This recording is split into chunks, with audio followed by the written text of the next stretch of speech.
Hello everyone, my name is Marta Pastor. I'm a product owner at Big Picture, and today I would like to talk to you about effective workload management and how it can make your project successful, on track, while keeping your team strong and engaged in the work. But before we move on to project management, I would like to talk a little bit about different subject, marathons. Let's imagine you run a marathon. It's a great physical challenge, so it's good to have a good strategy. And there is this one strategy that says that at the beginning of the race, you have to make sure that your pace is slow. It has to almost feel too slow so that you keep the right energy levels to run the whole marathon and reach the finish line at the right time with the results that you planned at the beginning, because this is the eventual goal that you are trying to achieve. But sometimes it happens that at the beginning of the race, there is this huge crowd of people cheering you on and trying to motivate you. And you try to run fast and you feel like the best runner in the world. But at that moment, you actually have to keep your handbrake on and you have to make sure you run slower. Because if you don't, you might not finish the race as fast as you wanted. So it's very important to keep the right level, and here the pace will be the key to the success. The same happens with project management. We all know that every successful project is a result of hard work of all the teams involved in it. But what if your teams start being less engaged and less motivated? Oftentimes it's a result of them being overwhelmed with the amount of work they are assigned to do. Recent research shows that currently the levels of employee burnout are around 52%, which is higher than before the pandemic. At the same time, other studies say that 79% of leaders say that they have experienced their employees being less productive as a result of the burnout. So some managers might try to keep their projects on track and increase the productivity levels by assigning more work to certain people, maybe the more talented ones. And if they assign more work and try to use the time of the resources to their maximum, actually what they achieve is a burnout. They achieve lower productivity. Those employees might make mistakes, might be less motivated, less productive, which makes the whole project be at risk. Because the more mistakes you make at your work, the more time you need to correct it. And it results in delays and risks for your project. And your project might be just not successful if you try to use the time of your resources to the maximum. So the key here is the right pace. Luckily, there is a way to avoid those risks to make your project successful. There is the key to the success is the pace, right? The same like in the marathon. And the key to the success in project management is the right utilization rate of your resources. Resource utilization rate is something that can be calculated by dividing workload, so all the tasks assigned to specific individuals, by capacity, so the time they are with which they are scheduled to your project. It helps indicating resources that are underutilized, so essentially have too little work, and overutilized, so resources that are overworked, they have too much on their plate. Research shows that the right and the best level of resource utilization rate is between 70 and 80%. Everything above 80% of the scheduled time means that there is a high risk of your resources making mistakes, being less productive, which is a risk for your project. While lower utilization rates can make the time to deliver business value shorter by even 30% according to some research. So putting in different words, by giving less tasks to your resources, to your team members, you have higher chances of them working more effectively, more efficiently, and finishing their tasks faster, which make the whole project be finished on time, which is very, very important. Sometimes it might seem counterintuitive, especially if your project is already not on time, is delayed, there is a lot that have to be still done. It seems counterintuitive to give less work to your employees. But here's why it works. It's just like in the marathon. If you keep your pace at the right level, and if you make sure that you don't run too fast at the beginning, you actually make sure that you have enough fuel to run the whole marathon, which is the goal. And projects are more like marathons. They're not short-term runs with a high pace. This is long-term run. So it's very important to make sure that your resources are able to take this challenge. And the key here is to keep your teams engaged. So you have to, as a project manager, you have to make sure that you consistently give your teams time to get engaged.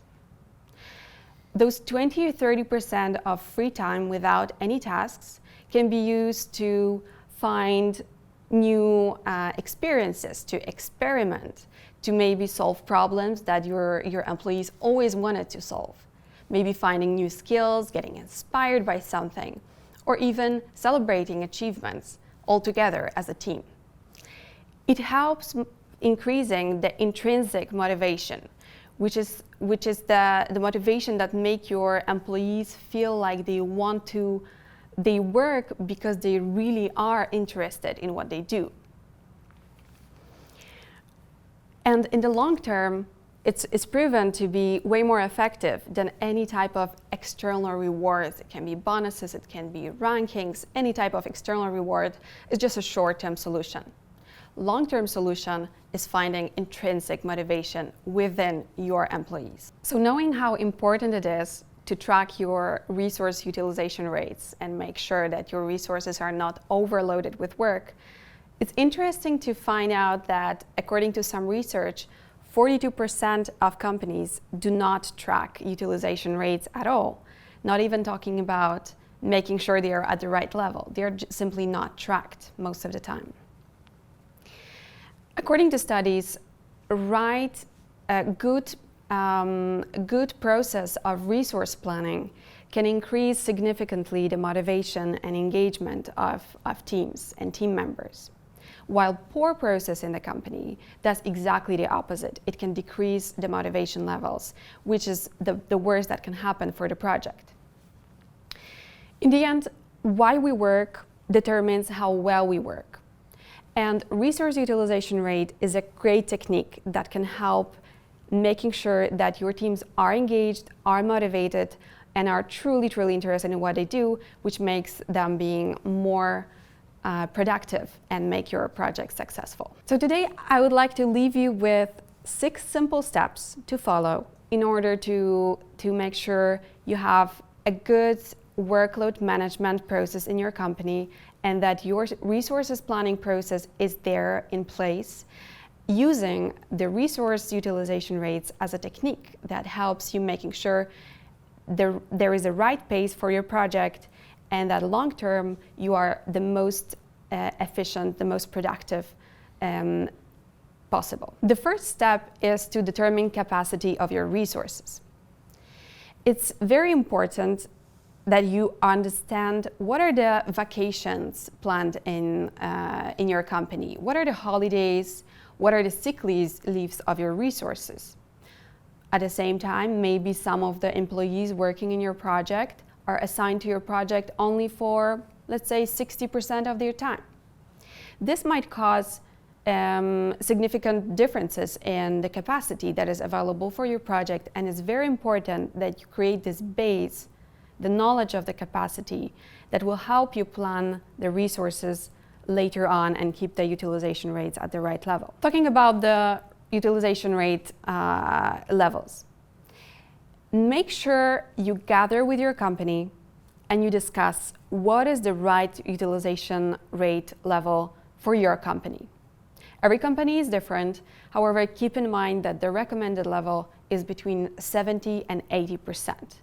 And this will be the key, the most important part of the whole process. So keep that in mind. The next step, the third step, is to make sure that you split the tasks and you make breakdown structure as detailed as possible. You have to know what's happening in your project. You have to have the whole scope of the project visible, but just do one step more and make sure that all the tasks are split in little chunks of work. It helps with resources planning, but at the same time, it helps to avoid some delays. Sometimes there might be unplanned events occurring that have to be handled. And if you split the work in little chunks of work, you can do first part and then postpone the second part, and the execution might happen later, which gives you more flexibility and more stability in your project. The next step is to make sure that you take time for detailed planning of all the tasks and the estimation. You have to know how much time each task can approximately take. So make sure you go through all the tasks, all the detailed tasks, and you assign an estimate to each of them.